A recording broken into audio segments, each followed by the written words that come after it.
May kwento ako sa inyo habang ako ay nag-aantay dahil wala pa yung aking hinahatid.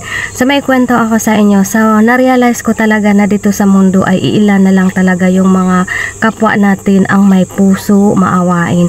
Almost yung iba ay perfectionist, masyadong mainitin ang ulo, madaling nagagalit.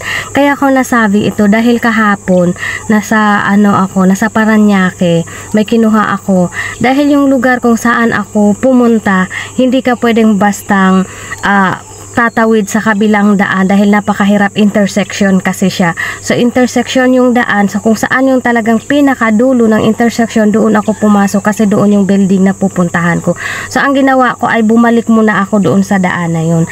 Babalik muna ako and then pag makahanap ako ng medyo maluwag na daan, saka ako magmaniobra or magbabaking doon.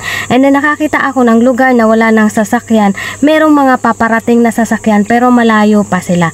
So nag-ikot na akong paganon. So iyan yung daan. So nagganyan na ako. Ito yung kotse. So nakabalabag na ako kasi nakaganon na ako. Then aatras ulit ako konti para makapasok ako doon sa daan sa right side.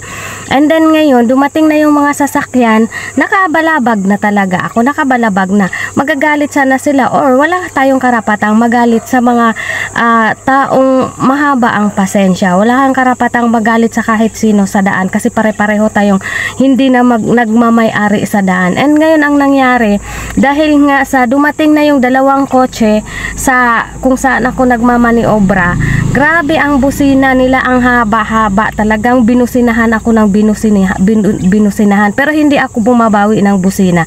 And then naka-open lang yung aking mga window that time. Window ko open, dito din sa kabila open din. And then may isa namang tricycle driver dito sa left side ko, nagsalita din na, grabe ayos wala man lang signal. So kung for example, alam mo nang nakabalabag na yung sasakyan, common sense na yun na magmaniobra ka. So hindi yung totally na sobrang kailangan mo na yung signal kasi kahit anong pagsisignal mo, babalik yan minsan or ihahazard mo, yun yung kailangan. So pero kung may pasensya ka, hayaan mo munang makapaniobra yung isang sasakyan kasi ako naranasan ko lahat-lahat. Naranasan ko na rin yung sisingitan ako kahit nandyan na sa pinakadulo ng sasakyan. Ang ginagawa ko, nag-i-stop ako, hindi na ako dederetso. Alam kong papasok yung isang sasakyan, bibigyan ko siya ng chance na makapasok. So hindi ko na kailangan magalit or ganito ganyan pabubusina. Pero nagawa ko naman one time na sumingit ako sa unahan ng isang sasakyan sa mismong harapan ng school ng Las Piñas at mismong harapan ng Las Piñas Doctor Hospital. Doon nangyari noon kasi nga galing ako sa school, nag-drop off ako, so pumasok ako sa left side kasi yung pa right side iba naman yung daan, kaya kailangan kong pumasok sa left side. Ngayon ang ginawa nung isang sasakyan na nasa likod ko na siningitan ko, bumusina siya ng napakahaba, sobrang habang busina na alam naman natin sa mga school at harapan ng hospital ay bawal tayo magbusina at nakalagay dyan, nakasulat dyan sa harapan na hindi tayo mag-blow ng busina kapag nandyan tayo sa harapan ng school. Talagang nagbusina sila.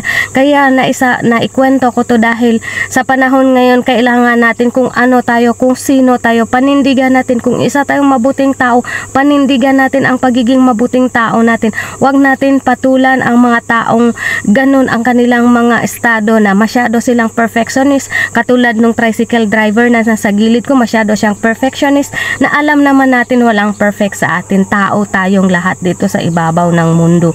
And kung maiiksi lang din ang pasensya ko, pwede ko siyang sagutin, pero sa akin sabi ko, Lord, ikaw na ang mag-bless sa kanila kung ano man yung kanilang mga ginagawa. I-bless mo na lang sila kung ano ang nararapat para sa kanila.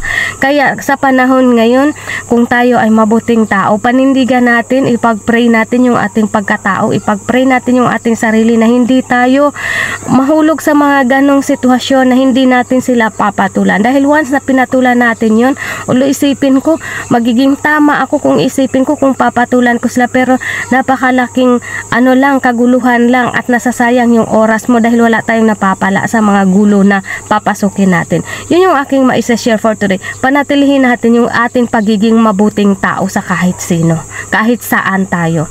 Thank you, ingat kayo palagi at yun yung wish ko at prayer ko sa aking sarili na, Lord, panatilihin mo akong maging mabuting tao sa kahit saan, kahit kanino, at bigyan mo ako ng napakahabang pasensya kahit saan man ako mapunta. Ikaw yung aking gabay sa bawat araw at oras ng aking mga ginagawa. Ingat tayo palagi, guys. Thank you for watching.